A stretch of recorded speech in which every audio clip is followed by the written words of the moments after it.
perlu waktu lah untuk membalancing istilahnya ya, balancing udaranya. Jadi di dalam tes and commissioning untuk sistem HVAC atau VAC itu biasanya ada balancing itu biasanya balancing udara yang pertama ya. Yang kemudian kalau sistemnya menggunakan chilled water, apapun chillernya, apakah chiller berpendinginan udara ataupun berpendinginan air, dia perlu dibalancing juga ya. Air sejuknya perlu dibalancing. Mengapa perlu ya? Karena kalau untuk air sejuk ya berapa banyak air yang masuk ke air handling unit. Kan air handling unitnya ada banyak ya. Ke masing-masing AHU itu berapa yang masuk itu yang mesti diatur. Makanya di gambar kerja atau di gambar untuk konstruksi dari konsultan itu biasanya sebelum masuk AHU biasanya digambarkan di situ ada satu namanya balancing valve. Balancing valve ya, itu nanti fungsinya untuk membalans air yang masuk, debitnya berapa gitu ya. Itu kalau air, kalau udara ya kita gunakan damper ya, split damper atau volume damper, tergantung lah posisinya di mana. Nah, itu biasanya di perencana sudah menggambarkannya di dalam gambar ducting, dalam gambar denah ducting atau gambar satu garis ducting. Biasanya sudah dipasang, itu ditetapkan di mana posisi damper yang digunakan untuk maksud balancing pada saat akhir konstruksi ductingnya ya. Oke. Nah, kalau kita kembali ke metode dari apa namanya equal friction ya, jadi prinsipnya di salah satu sumbu ya di bagian bawah dalam hal ini ada friction loss dalam satuan inch water gauge per 100 feet panjang ducting. Panjang ducting artinya panjang ekuivalen ducting yang seperti saya katakan yang lalu, bentuk-bentuk yang sambungan ya, entah itu perubahan penampang, entah itu belokan, itu juga ada tabelnya.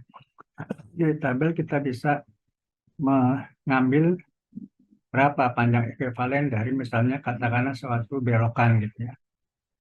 Nggak masalah. Jadi yang penting di sini bahwa per 100 feet panjang ekuivalen dari ducting. Kemudian di sisi vertikal dalam hal ini itu ada air quantity ya. Air quantity ini kebetulannya satuannya inch pound, jadi pakai CFM. Kemudian biasanya langkah pertama biasanya yang diketahui kan CFM ya. CFM-nya kita cari di sumbu yang vertikal. Seperti yang pada garis merah ini kalau nggak salah mestinya contohnya yang ini nih. Contoh equal friction sizing, gambar kira-kira yang secara sederhananya seperti ini ya.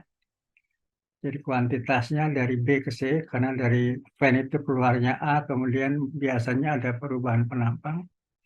Dari B ke C, panjangnya biasa diketahui. Dari gambar diketahui, karena biasanya sekarang gambarnya pakai AutoCAD kan ya. Jadi kita bisa langsung hitung berapa panjangnya. Hitung panjangnya ya dari tadi, yang dari pertama kali dapat gambar denah dari estek, dapat layout dari ruangan ya di masing-masing lantai, kalian tarik garis gambar ducting satu garis saja mulai dari ruang AHU, terus dipilah-pilah deh mau kemana dia larinya tuh ya. Itu nanti panjangnya setiap sectionnya bisa diketahui. Nah misalnya section BC contoh soal yang sederhana ini panjangnya kuantitasnya 7.200, kecepatannya 1.800. Itu yang diberikan ya, yang given lah, yang diketahui. Di sini kita cari yang 7.800 yang garis merah ya, 7.800. Kemudian kan saya katakan di sini ada selain dua besaran tadi ya, inch water gauge, friction loss, dan juga air quantity, di dalam itu ada diameter ducting yang juga kecepatan ya. Diameter yang ini yang miring-miring ke atas ini, sedangkan yang kecepatan yang miring-miring ke bawah.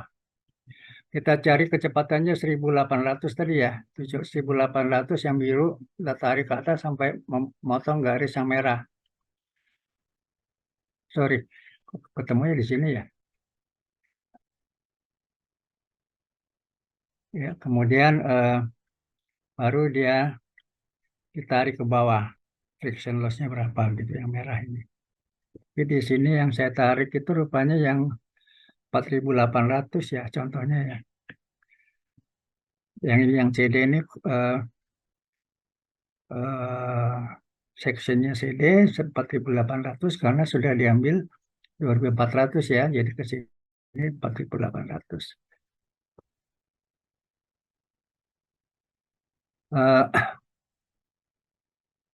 Ya, yang merah, sorry, yang merah sama yang merah ya. Yang merah itu 1800, yang ini kalau nggak salah ya, 1800 merah sampai motong titik merah. Yang horizontal ini tarik ke bawah, ketemu deh lossesnya 0,01 berapa ini. Ya,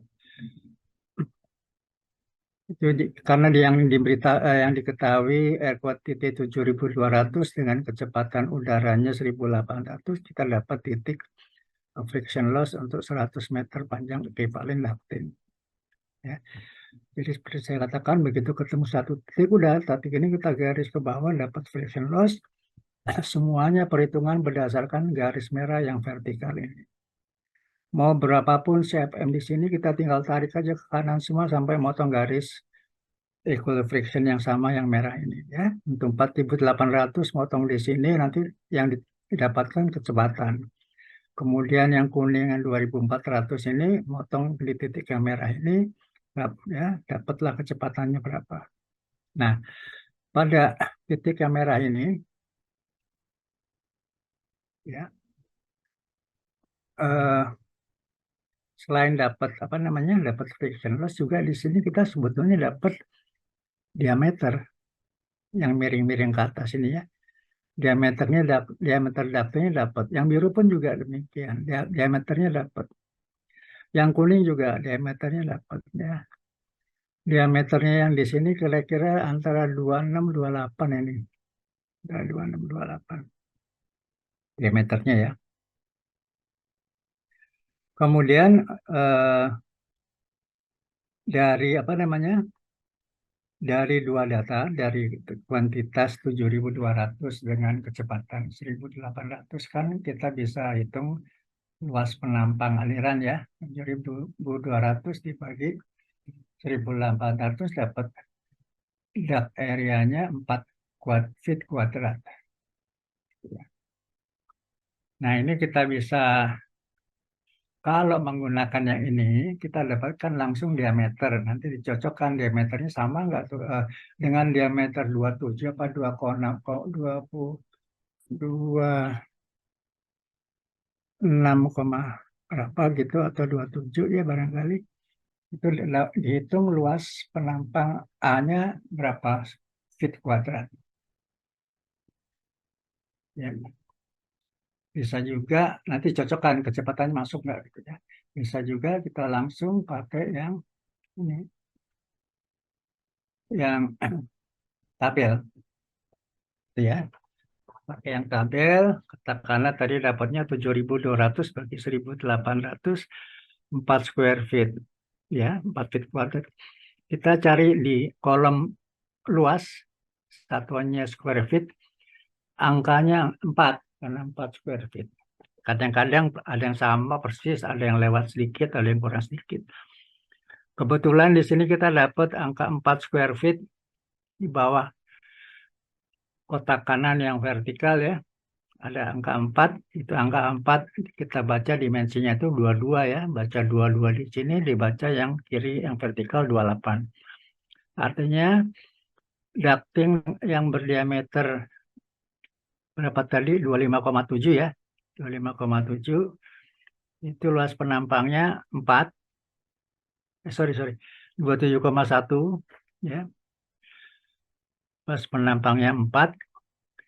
Kalau kita rubah ke bentuk yang 4 persegi panjang, dimensinya menjadi 28 kali 22. 28 biasanya yang lebar ya, dua-duanya tebal ya. Ambil itu harus konsisten gitu ya. Kalau tebalnya 22, nanti berikutnya tebalnya 20, ya ikutin aja gitu. Jadi agak posisinya pokoknya bagian bawahnya rata sama permukaan dalam dari ceiling atau plafon. Ya, jadi dimensinya dapat. Demikian pula seterusnya, cara mencarinya seperti itu. Jadi cara mencarinya luasnya dulu, kemudian cari angka luasnya di tabel ini, kemudian kita pilih ukuran dapurnya kebetulan 28 kali 22. Nah, nanti belakangan itu baru kita lihat konstruksi dapurnya ya. Kebetulan kalau dimensinya kecil itu ya lebih murah lah itu. Ini kelas konstruksinya ada 1, 2, 3, 4, sampai 6. Ya. Itu kira-kira cara menghitung dengan metode equal friction.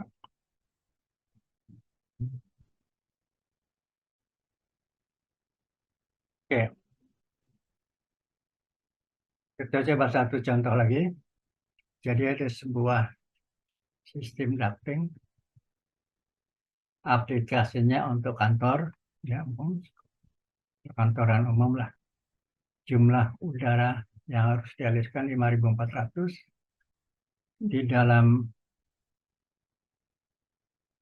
denahnya atau di lantai tersebut ternyata dia ada 18 terminal. Ya. Jadi 18 terminal, masing-masing terminal itu harus mengeluarkan 300 CFM. Ya, 300 kali 18 kan dapatnya 5.400 ya. Kemudian operating pressure for all terminals, artinya uh, uh, kan yang 18 terminal ini keluar udara ya, supply air diffuser atau SAD. Supply air diffuser ini dia punya uh, static pressure yang harus diatasi di situ 0,15. Biasanya given itu. Givennya dari mana ya, dari beberapa tabel, kadang-kadang disertakan juga ya.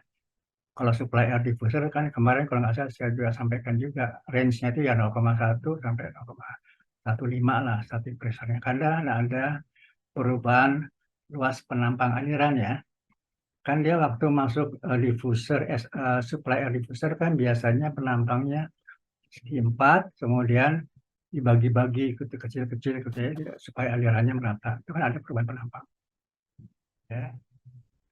Perubahan penampang akibatnya ada static pressure. Ya, dari yang besar ke yang kecil gitu.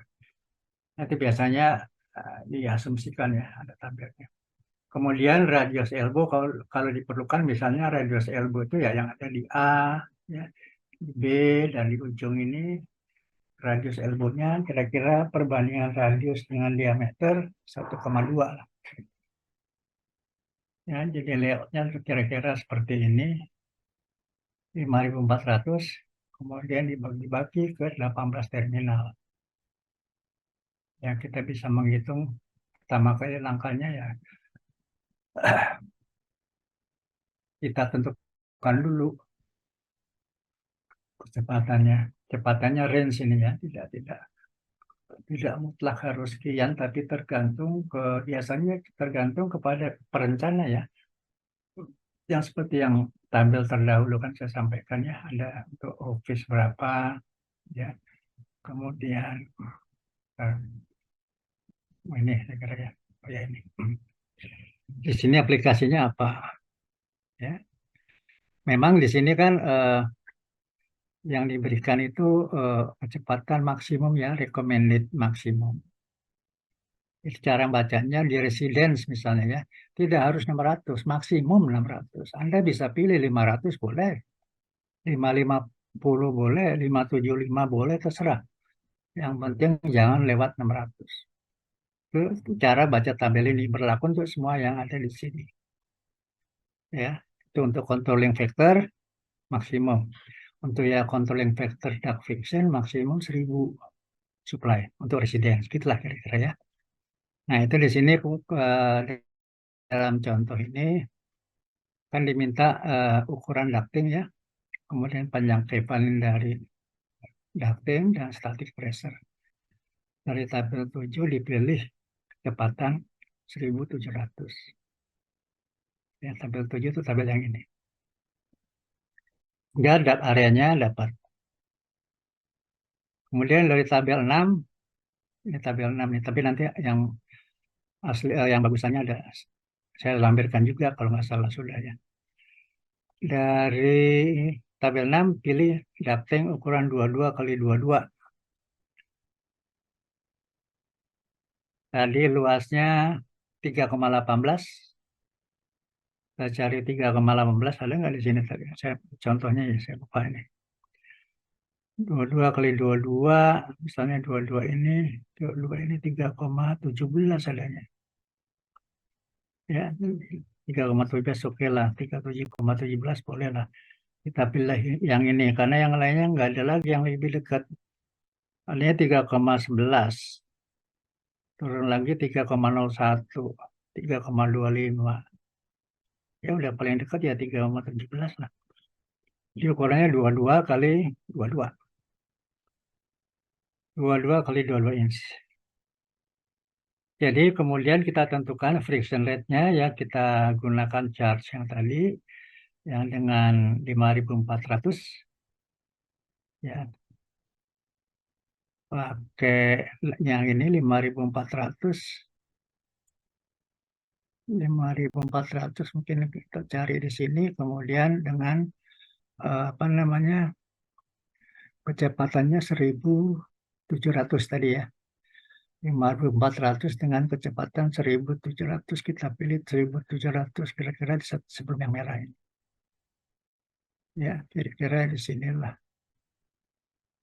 5.400 kira-kira daerah sini lah. Itu ya. Dapatnya dibaca kembali setelah dapat titiknya, kita dapatkan garis seperti yang garis merah ini dari titik tadi yang kita potongkan dengan 5.400 dengan 1.700 feet per menit, dapat angka friction loss per 100 feet panjang ekuivalen. Ya. Kemudian dilihat ekuivalen round up-nya dari tabel 6 tadi kira-kira 24,1.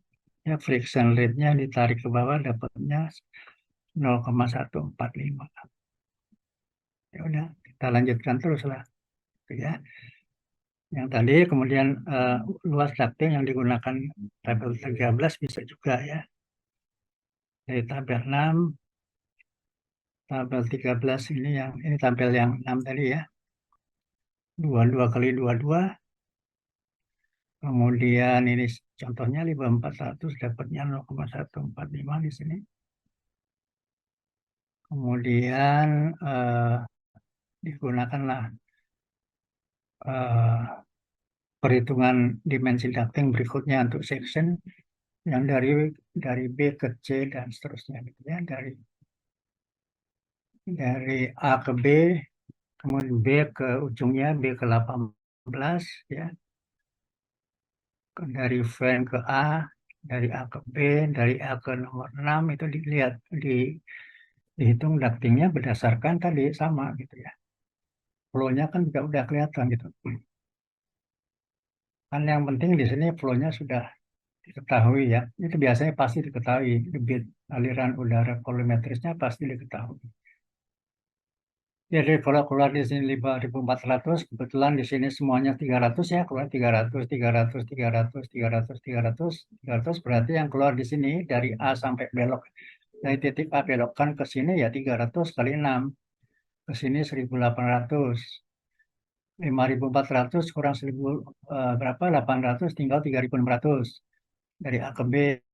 Kemudian diambil lagi 1.800, berarti di sini tinggal 1.800 sampai yang paling jauh.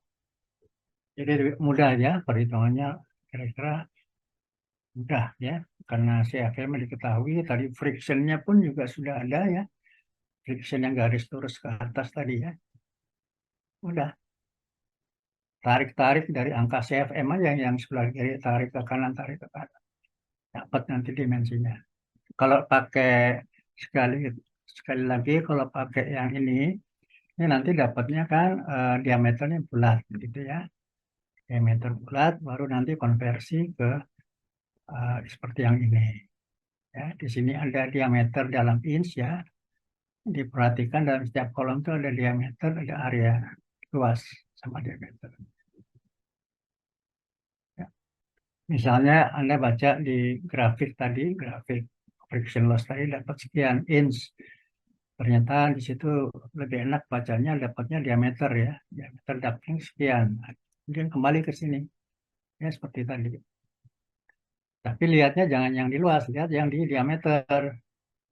Ya, nanti diameter ini luasnya yang ada di yang di bold ini angkanya. Ya, seperti itulah. Ya.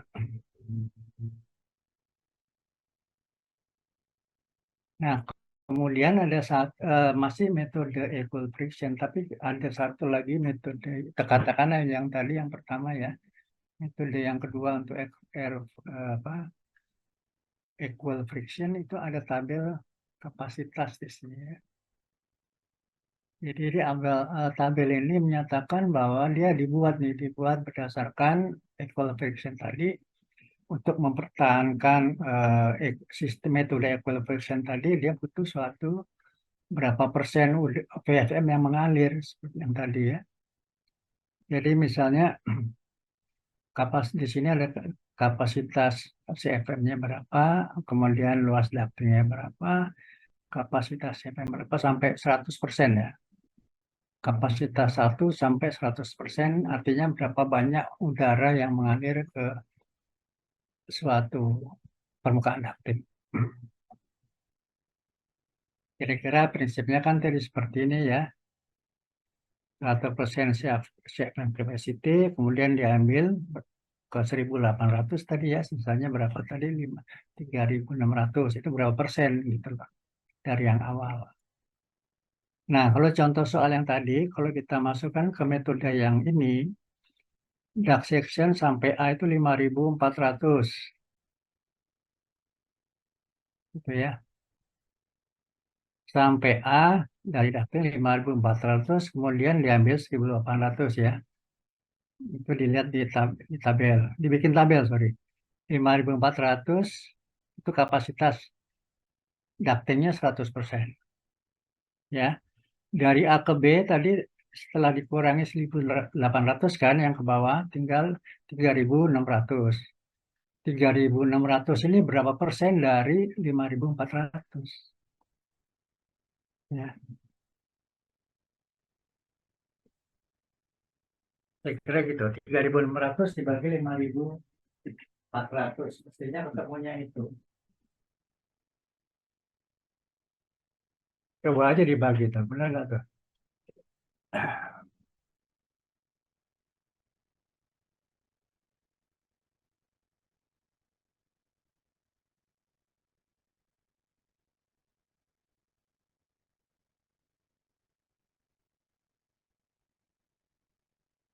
0,67 ya, jadi 0,6666 jadi 67% ya. Jadi gitu. Jadi yang ke B itu yang sudah diambil 1.800 besarnya 67%. Ya. Dan seterusnya dari B ke 13 misalnya. Dari B, B ini 3.600 terus diambil 1.800 dari B ke 13 ke sini ya. B ke 13 1.800.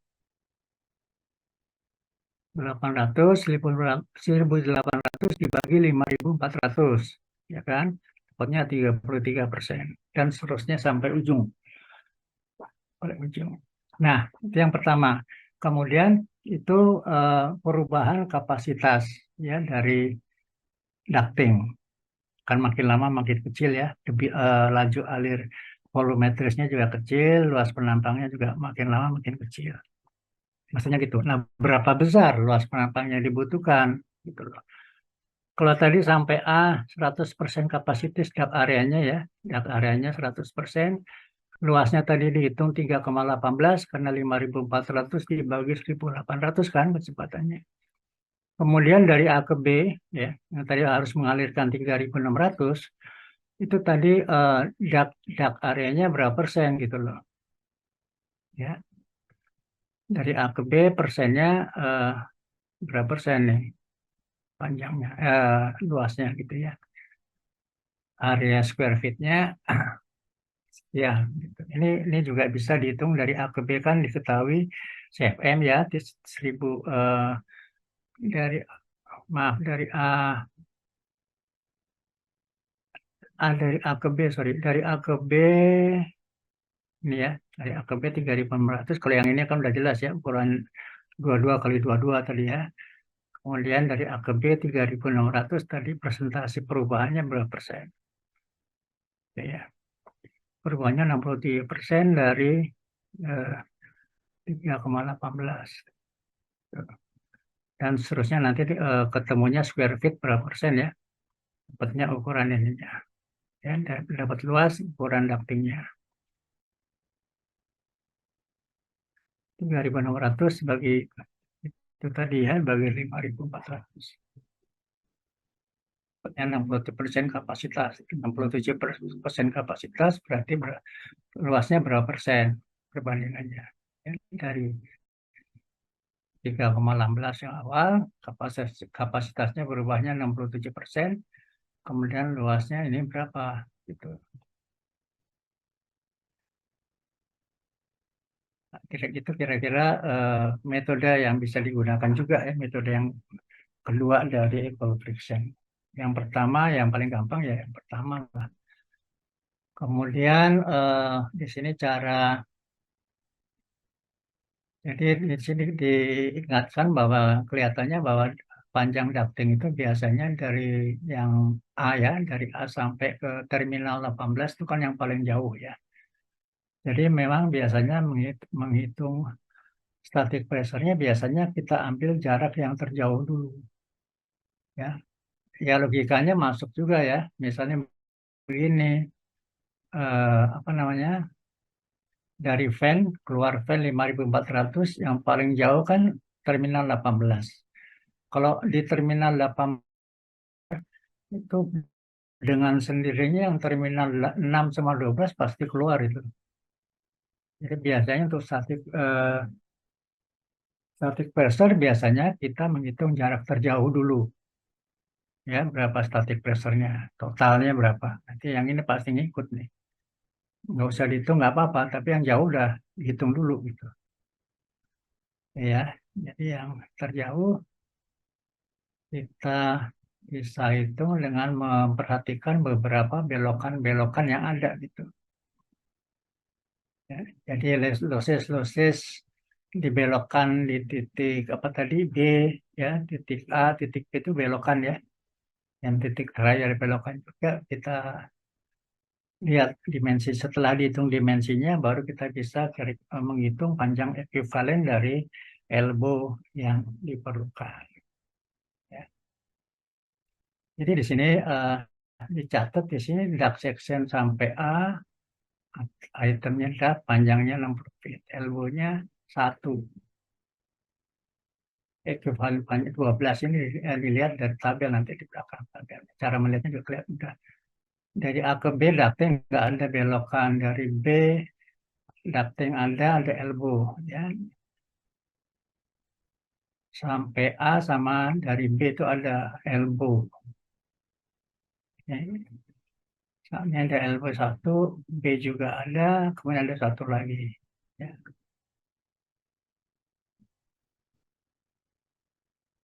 Kemudian ini masing-masing titik ya, dari A ke B sampai nomor 18. Panjangnya masing-masing diketahui, panjang totalnya sekian ditambah dengan ekuivalen panjang ekuivalennya 19, tambahnya ya 229. Jadi lossesnya total equivalent length dikali friction length yang sudah dihitung di awal tadi, 229 kali ini per 100 feet panjang pipa dapatnya 0,33 inch water gauge, itu mulai dari A sampai terminal 18. Ya, jadi total static pressure yang dibutuhkan oleh fan pada sisi keluar fan jumlah di terminal operating pressure dan losses. Ya. Yang ini kan untuk pipanya saja ya. Sorry, untuk ducting panjang ekuivalen, tapi nanti ditambahin lagi, jangan lupa, karena ada friction yang keluar dari terminal nomor 18 tadi, supply air diffuser kan keluar ruangan tuh, yang ditentukan bahwa besarnya static pressure-nya 0,15. Jadi nanti ditambah. Ya, tambah. Ya, kemudian itu yang pertama, yang kedua. Kemudian ada perhitungan regain dari static pressure. Kecepatan awal pada saat keluar tadi 1.700 ya yang ditentukan. Pada kondisi akhirnya pada terminal 18 kalau dihitung ya, dihitung biasa ini mudah ini. CFM dibagi luas penampang. CFM-nya sudah dapat tadi terakhir berapa? Luas penampang ducting terakhir berapa sudah bisa dihitung. Itu kalau dihitung itu ada yang mesti kita hitung, ada regain. Kita mendapatkan kembali sebetulnya ada friction yang bisa kita rubah jadi static pressure, itu keuntungan buat kita sebetulnya. Itu dimasukkan ke formula yang untuk sistem inch pound. Ya, formulanya 0,75. Biasanya regain koefisiennya jadi berapa banyak persentase yang kita peroleh dari perjalanan kecepatan awal sampai keluar, itu kita dapat keuntungan regain kembali 75% sebetulnya. Kenapa? Karena hanya keluarnya hanya di paling ujung saja yang kita hitung. Ya, enggak setiap itu kan kita hitung, enggak. Yang keluar paling ujung aja kita hitung. 0,75 dikali kecepatan awal 1.700, ini angka konversi ya, biasa satuan 4.000, dikurangi kecepatan air di ujung ducting keluar itu berapa di terminal air nomor 18, 500 feet per menit kuadrat. Kecepatan awal dikurang kecepatan air kuadrat, dapatnya 0,12 inch water gauge. Ya. Ini sebetulnya gain yang sebetulnya harus kita peroleh, tapi kita perhitungkan sebagai ya yang kita peroleh, jadi ya dikurangi itulah sebetulnya. Jadi tadi tambahan begini, jadi tambah 0,33 tadi yang dari total friction loss untuk panjang ekuivalen ducting yang lurus, tambah 0,15 static pressure hambatan yang keluar dari supply air diffuser, yang ketiga regain tadi, tiganya 0,12 inci. Jadi dapatnya 33 tambah 0,33 tambah 0,15 tadi dikurang 0,12 static regainnya.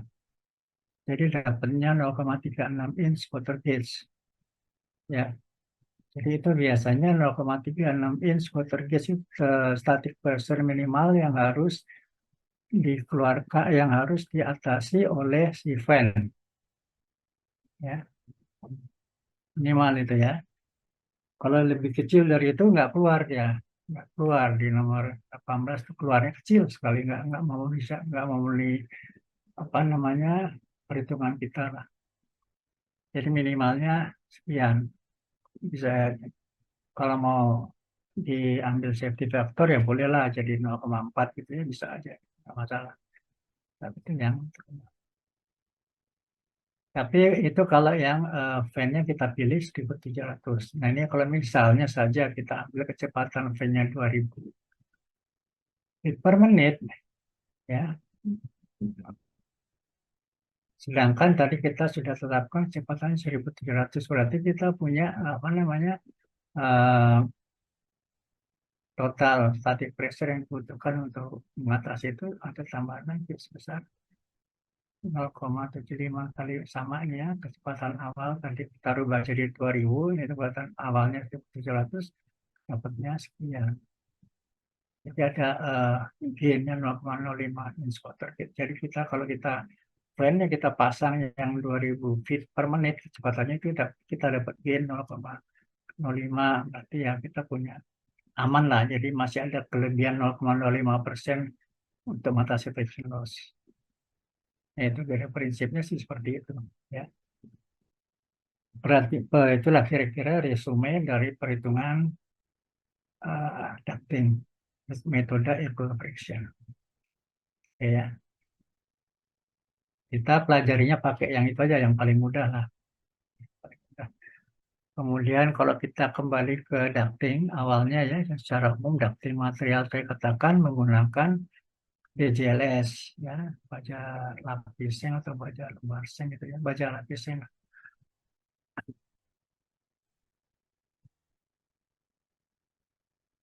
Nah, itu biasanya bentuk-bentuknya juga dibuatnya biasanya sih ya, umumnya itu bentuknya yang 4 persegi panjang atau bujur sangkar lah. Ducting bulat biasanya memang ducting bulat itu ya, penampang bulat maksudnya luas penampang bulat itu paling friksinya paling rendah, paling rendah.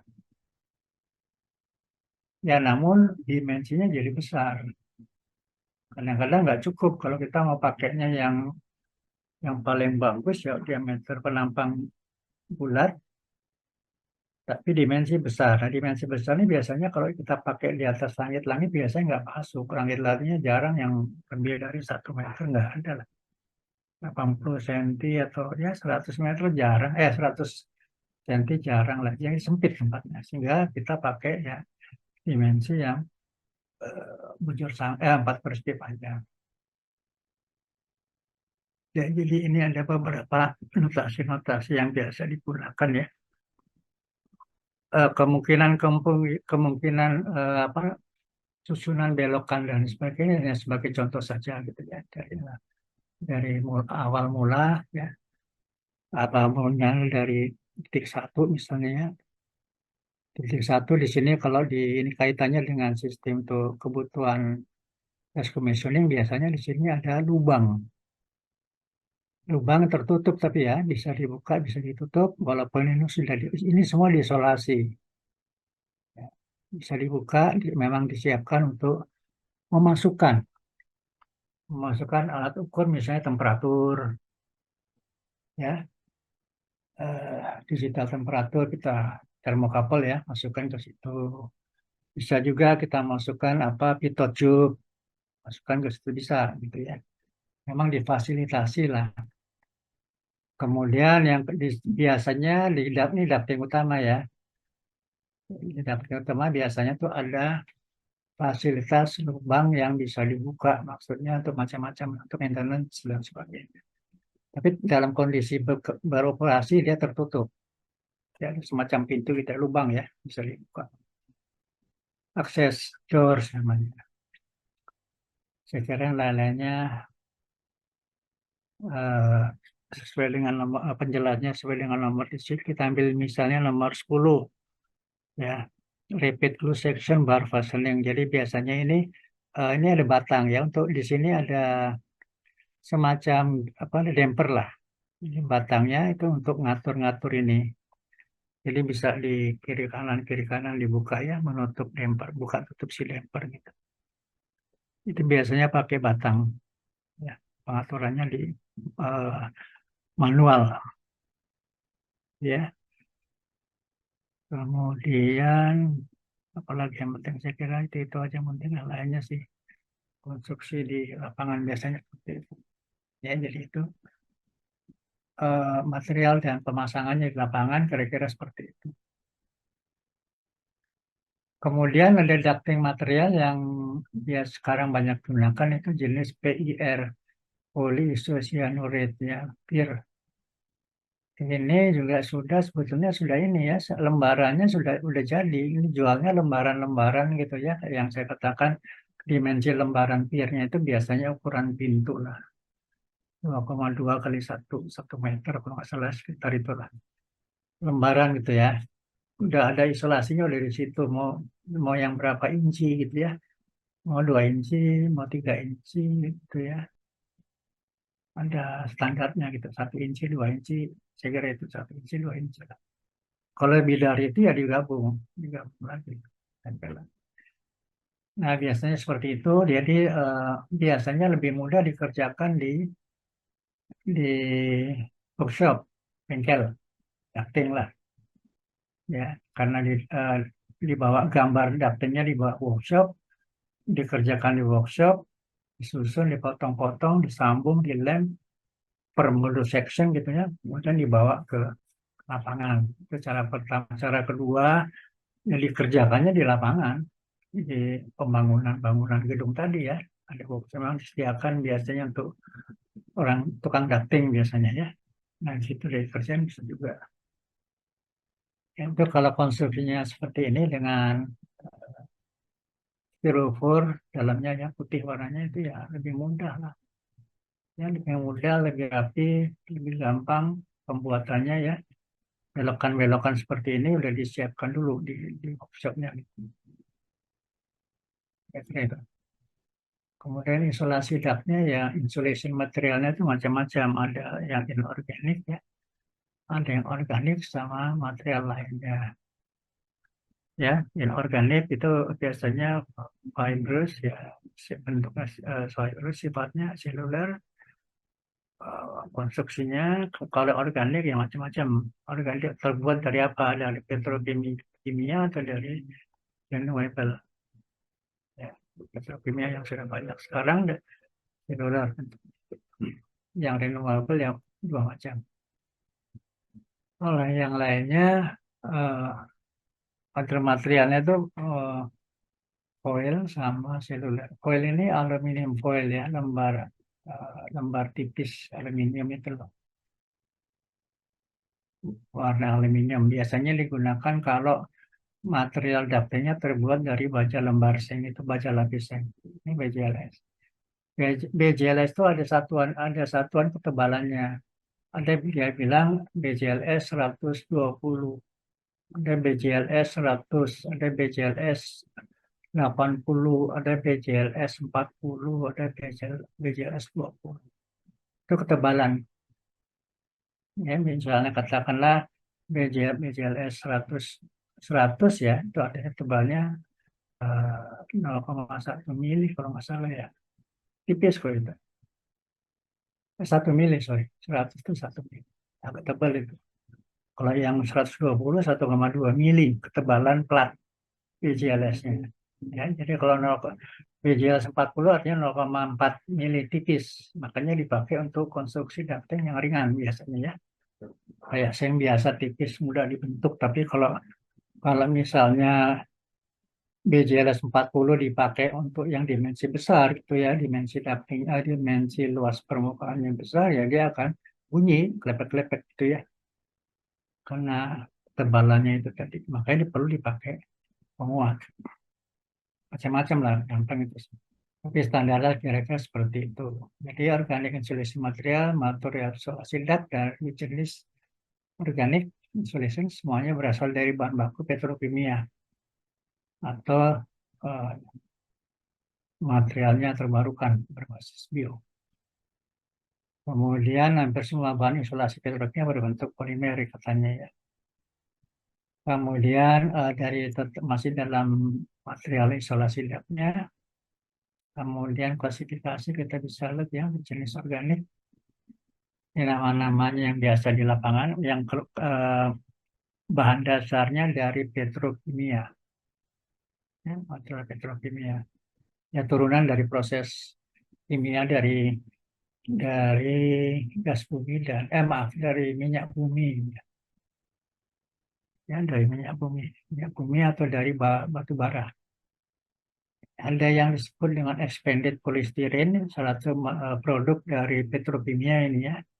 Kemudian extruded polystyrene, PS, polyurethane foam, PUR, phenolic foam, kemudian polyisocyanurate foam, PUR.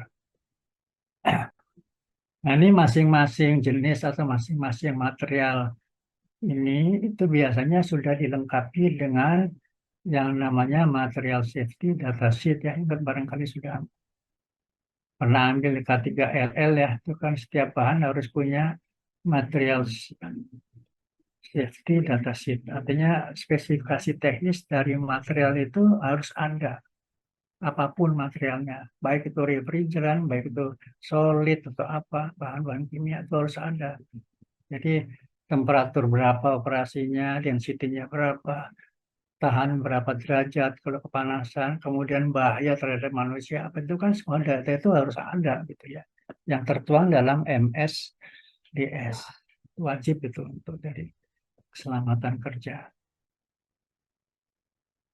Kemudian dari renewable materials ya, tergantunglah dari apa, dari binatang, dari tumbuh-tumbuhan dan seterusnya. Mulai dari gambus lah, wood fiber, wool dan apa woolnya kulit domba dan semacam-macam lah, banyak sekali kembangannya banyak. Jenis lainnya foam ya, foam glass, cellular glass, aerogel, vacuum insulation panel itu sendiri. Tapi dia biasanya ya materialnya berbeda, mau diambil dari renewable apa yang dari petrokimia gitu ya. Foam glass itu mungkin kalau pernah lihat itu ya ada material isolasi yang warnanya kuning, kuning seperti kapas gitu ya, seperti kapas, agak seratnya agak tebal itu ya. Di lapangan namanya glass wool, ya glass wool. Itu dulunya Pak untuk isolasi ducting pakai glass wool. Jadi ductingnya dari dulu BJLS sudah dibentuk, itu panjang misalnya 1 meter atau 2 meter sudah terbentuk, pakai rangka-rangka penguat, kemudian baru dilapis dengan dikasih ini pertama kali itu dikasih coating permukaan luar ducting tuh di coating dulu pakai itu loh tir, tau nggak tir? Tir yang buat di jalanan tuh, buat aspal kayak gitu kan. Itu pertama kali kalau bikin aspal kan pakai lapisan yang cair yang hitam itu loh. Kalau kita bilangnya tir gitu ya. Itu dikuasin ke permukaan luar ducting yang PJLS hitam kan, baru tempelin si glasgow-nya ya, sebagai perekat lah supaya merekat dalam permukaan luar ducting, baru dibungkus sama namanya aluminium foil ya, lembar tipis aluminium foil yang berfungsi sebagai isolasi ducting itu yang glass wool atau yang semacamnya tadi ya, pier atau apa itu. Tapi yang aluminium foil itu fungsinya bukan untuk isolasi, fungsinya untuk mencegah moisture content lewat ke situ. Ya, uap air, sebetulnya dia mencegah uap air. Aluminium foil itu fungsinya di ducting untuk mencegah uap air tidak masuk ke dalam ducting. Jadi udah diisolasi, ditambahin aluminium foil, kemudian pakai lakban khusus ya, antara itu pakai lakban khusus, nggak boleh ada lubang sedikit pun gitu ya. Kalau di situ ada lubang sebesar jarum aja ya, pasti ada kan ducting terletak dipasang di atas langit-langit. Di sekitar ducting itu pasti temperaturnya kan beda gitu ya. Ya nggak terlalu dingin juga, nggak terlalu panas juga, itu ada beda temperatur. Kalau itu ada aliran udara ya, ada lubang yang di ducting aluminium foil tadi ada lubang kecil aja, berarti ada kesempatan moisture content udara luar di sekitar ducting masuk ke situ. Ya, masuk ke isolasi, kemudian temperatur jupanya beda antara yang di dalam ducting sama yang di luar tadi beda, jupanya beda, kondensasi ya, kondensasi secara visual lama-lama itu numpuk ya, kondensat tadi numpuk akibat berbeda jupanya numpuk, akibatnya tertumpuk di permukaan luar ducting, ductingnya itu gelembung ya, ductingnya gelembung artinya kelihatannya tetap aja isolasinya ada gitu rapi, tapi gelembung dia di bawah tuh gelembung. Itu kalau kita tusuk itu keluarnya air. Nah, itu berarti ada konstruksi yang nggak benar pada saat masang ducting. Kalau pakai ducting yang BJLS ya, kalau yang pakai pier atau pakai isolasi apa yang putih itu ya, yang udah lembar-lembar itu ya, biasanya jarang. Karena udah kalau yang pier itu atau yang pakai styrofoam itu ya, dalamnya isolasinya itu dipres. Ya, piernya itu dipres, langsung dipres sama aluminium foil jadi satu ngepresnya. Jadi nggak udah rapi lah gitu ya, nggak bisa, jarang lah, nggak pernah saya lihat tuh kalau pakai itu yang kalau ada celah sedikit bisa numpuk airnya, nggak pernah saya jumpai. Kira-kira pemasangan di lapangan seperti itu. Nah itu berbahaya kalau misalnya itu ducting itu yang dipasangnya untuk di atas ruang operasi ya, harus nggak boleh terjadi ya. Makanya biasanya untuk mencegah itu antara lain ya pakai material ducting yang PIR tadi, PIR atau PUR boleh ya, yang udah tinggal di eh, materialnya sudah dipres gitu lah ya, ductingnya sudah bagus.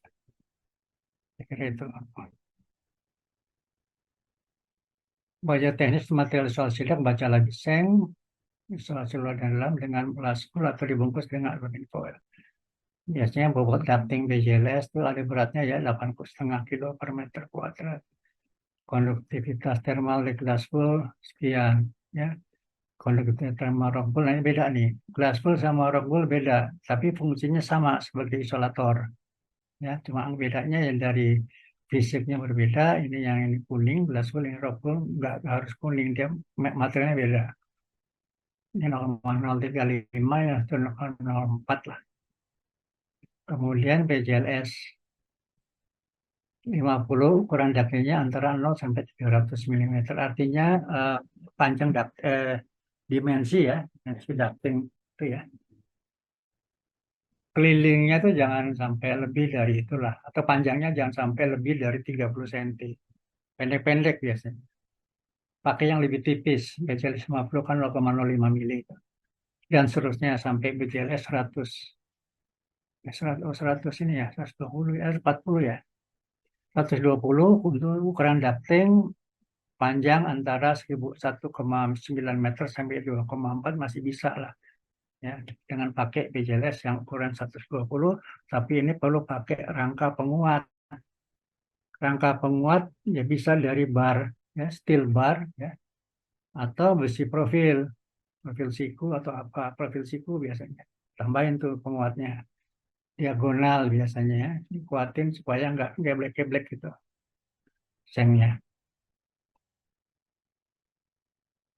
Kemudian yang poliuretan pun mirip seperti styrofoam, ringan, massa jenisnya ringan, mampu bertahan -60, tekanan statis maksimal 2000 Pascal.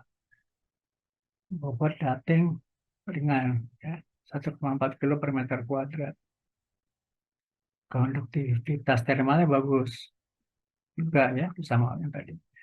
Kemudian pirnya, massa jenis sekian, berbobotnya sekian, konduktivitas termal bagus. Jadi perhitungan heat loss itu ducting berpenampang bulat atau persegi panjang, begitu kaidah formula perpindahan kalor biasalah. Delta T ada luas permukaan gitu ya, Q kali A kali delta T gitu ya, atau koefisien massa jenisnya berapa gitu. Seperti biasa. Kalau perhitungan heat loss ya, umumnya sih kecil biasanya ya, heat lossnya biasanya kecil, bisa diabaikan lah.